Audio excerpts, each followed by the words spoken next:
like to say that this is so beyond ridiculously incomprehensible that there's no way that this could ever happen. But then we got games like Golem and Trollin' Me and other junk titles that come out charging AAA prices for less than stellar experiences, and that's putting it as nice as possible. But we have a new one today. Skull Island, Rise of Kong.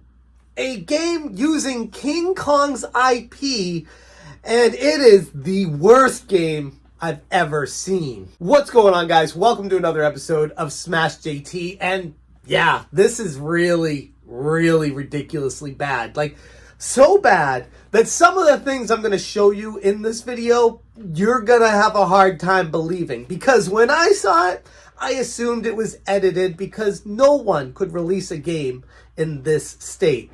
Or so I thought. Smash JT.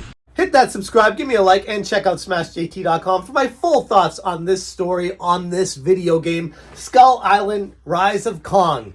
It is a scam in every essence of the word, and we're going to get into that right now. Released just this week, Skull Island, Rise of Kong has swiftly become a hot topic on social media, but not for the reasons that developers might have been hoping for. While many Kong fans in the gaming world eagerly anticipated the game's release, the outcome appears to be lackluster, and that's putting it as nice as possible. The game is a complete fraud of an experience. It's a joke. It looks like someone in 6th grade tried to put a game together, and this was the result of it. I didn't think I'd see a game in 2023 come out that makes Golem look like an enjoyable experience, but here we are. On this video that I'm showing you right now, this is a cutscene. Keep that in mind as it plays, and as you see Kong looking at this dinosaur, that's a still image. And then it goes back to Kong, and then the rest of the cutscene plays out. Let's not even talk about how atrocious the graphics are. We're not even getting into the gameplay mechanics and how terrible the platforming is.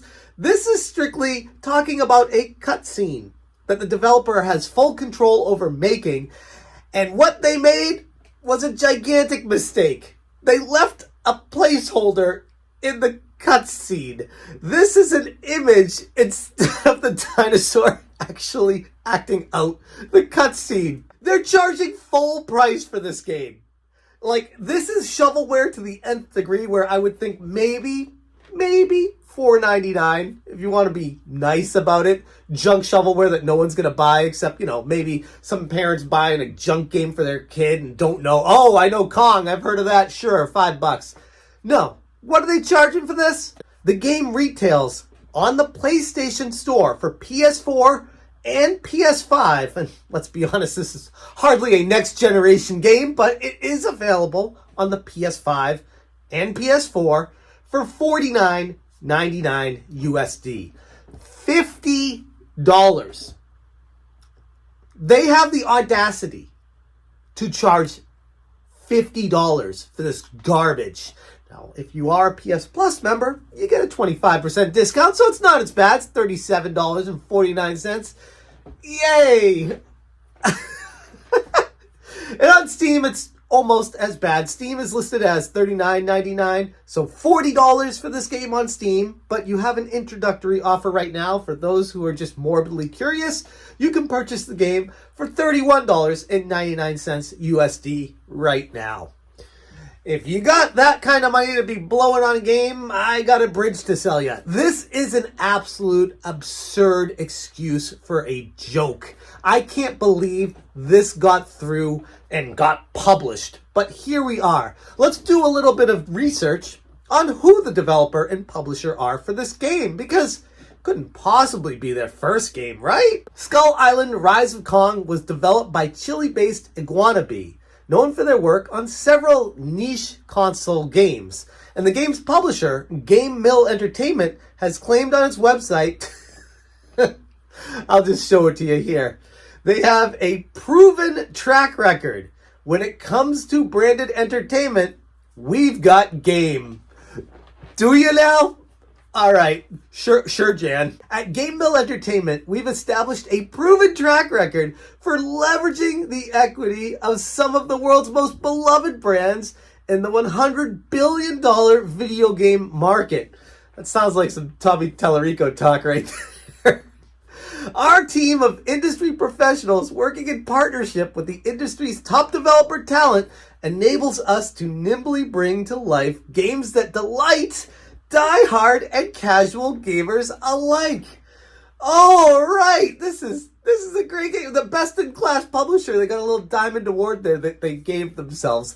This is such an atrocious excuse for a game, and clearly Game Mill Entertainment is just a marketing company pumping themselves up just to get this game pushed out there, but hopefully making sales on the game just from the morbidly curious out there. How bad could the game be? It's almost like some developers make a game so atrocious that they're actually going for that audience of people that just have that morbid curiosity. While the long-awaited Skull Island Rise of Kong had the potential to be a hit using such a well-known IP, like, oh, I don't know, King Kong, you'd think that would be something you could work with. And I know the history of King Kong games have not been the greatest, but still, it's a well-known IP.